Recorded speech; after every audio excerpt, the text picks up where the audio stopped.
In the contested outskirts of Pokrovsk, a dramatic and lethal engagement unfolded as Ukrainian forces reported the destruction of an enemy motorcycle convoy under precise sniper fire. According to battlefield accounts circulating among military channels, the Azov Brigade executed a coordinated ambush that halted the fast-moving unit and inflicted heavy losses within minutes.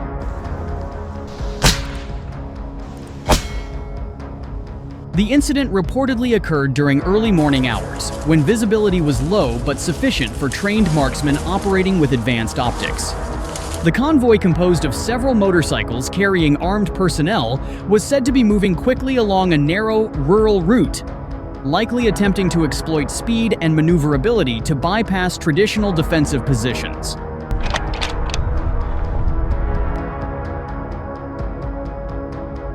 Hidden in pre-prepared positions along the convoy's projected path, Azov snipers had already identified the movement and adjusted their firing lanes. As the motorcycles entered a kill zone, an area carefully selected for limited escape routes and optimal lines of sight, the snipers opened fire with calculated precision.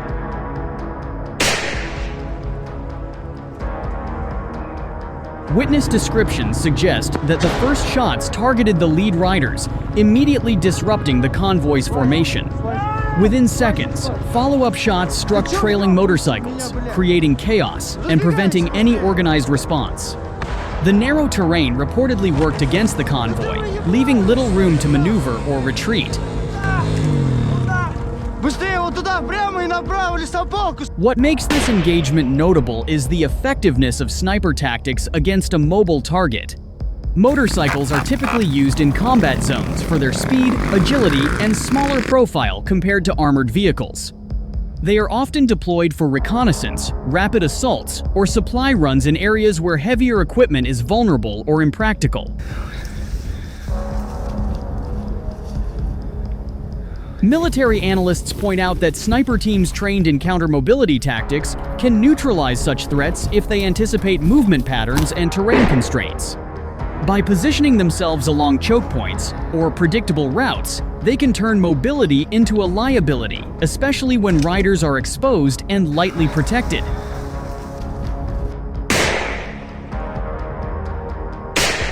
The Pokrovsk incident underscores the evolving nature of battlefield engagements in the region. Rather than relying solely on large-scale mechanized clashes, both sides have increasingly adopted smaller, highly adaptive tactics.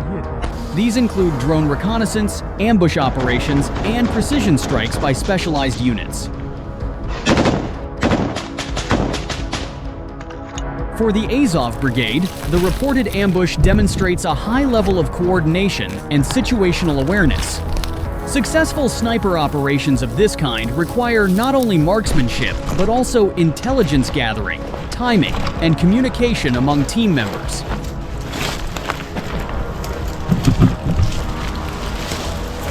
While independent verification of the full details remains limited, as is often the case in active conflict zones, the account aligns with a broader pattern of asymmetric engagements seen throughout the war. Light, fast-moving units can be effective under the right conditions, but they remain vulnerable when facing disciplined and well-prepared defensive forces.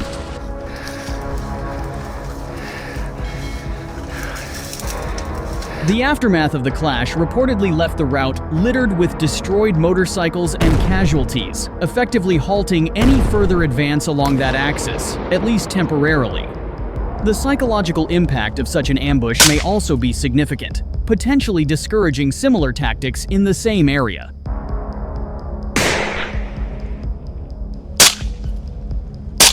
As fighting continues around Pokrovsk, incidents like this highlight the constant adaptation required on both sides.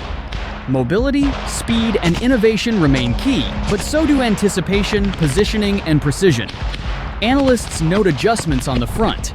The enemy employs small assault formations and more flexible approaches to attacks due to manpower shortages and coordination issues among units.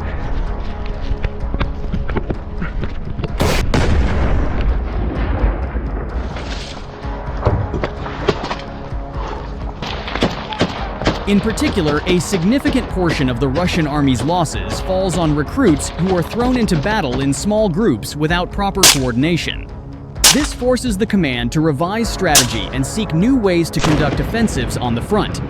The Pokrovsk direction remains one of the key points for an offensive, where Russian troops seek to breach Ukrainian defenses and expand their zone of control.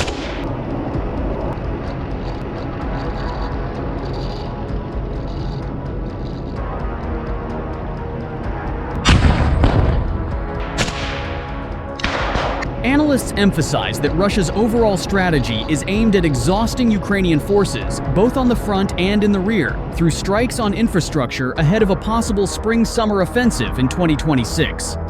It also mentions the increasing range of Ukrainian strikes on Russian territory, possible drone attacks on Yekaterinburg and Chelyabinsk at distances up to 1,700 kilometers from the border.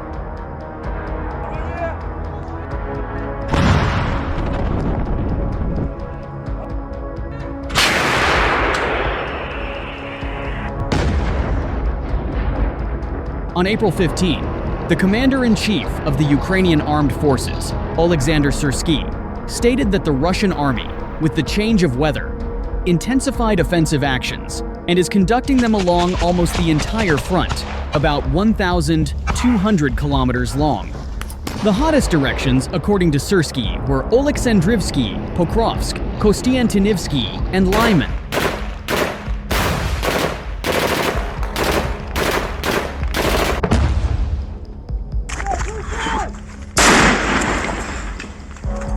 President Volodymyr Zelensky on April 23 described the situation on the front as particularly tense, noting that Ukrainian positions are more stable than before, but Russia continues to prepare airstrikes against Ukraine. They emphasized that the realities of the battlefield at the end of March 2026 show significant Russian gains on the front, not to mention a complete victory, are not inevitable.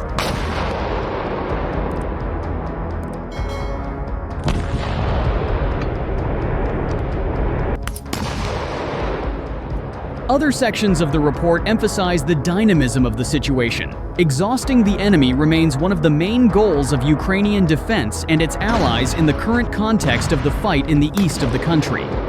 In the context of changes on the front, experts emphasize that further escalation will depend on operational decisions by both sides and the ability to coordinate actions across different sections of the front, while preserving the stability of Ukrainian defense and the support of allies.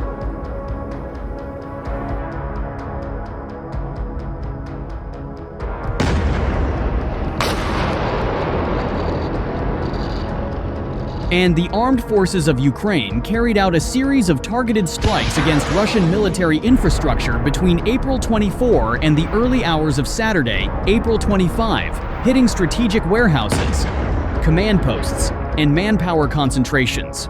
According to the General Staff of the Armed Forces of Ukraine, units successfully struck an ammunition depot near Bilolutsk in the Luhansk region, as well as logistics hubs in Boykivsky, Donetsk region, and the Zaporizhia region.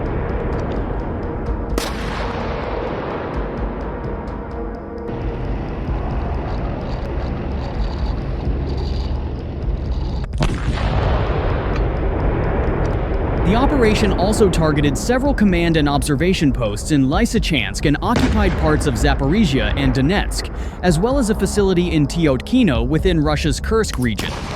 In a significant blow to tactical operations, Ukrainian forces also destroyed drone control hubs near Zaporizhia.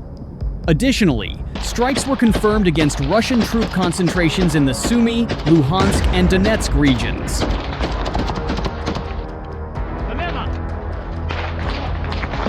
The General Staff is currently clarifying the final extent of Russian losses and equipment damage. This counter-logistics effort follows a similar wave of strikes earlier this week. On April 21, an explosive first-person view drone likely wiped out an entire Russian infantry squad in a single strike, apparently near Zalaznichny in southeastern Ukraine in recent days.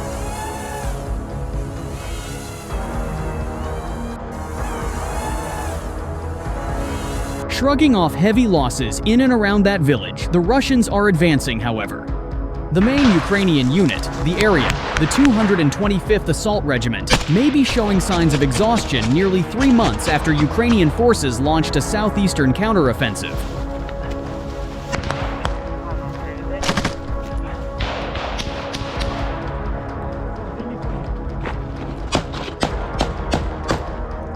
The FPV strike by the Phoenix Unmanned Regiment of Border Guards was unusually bloody.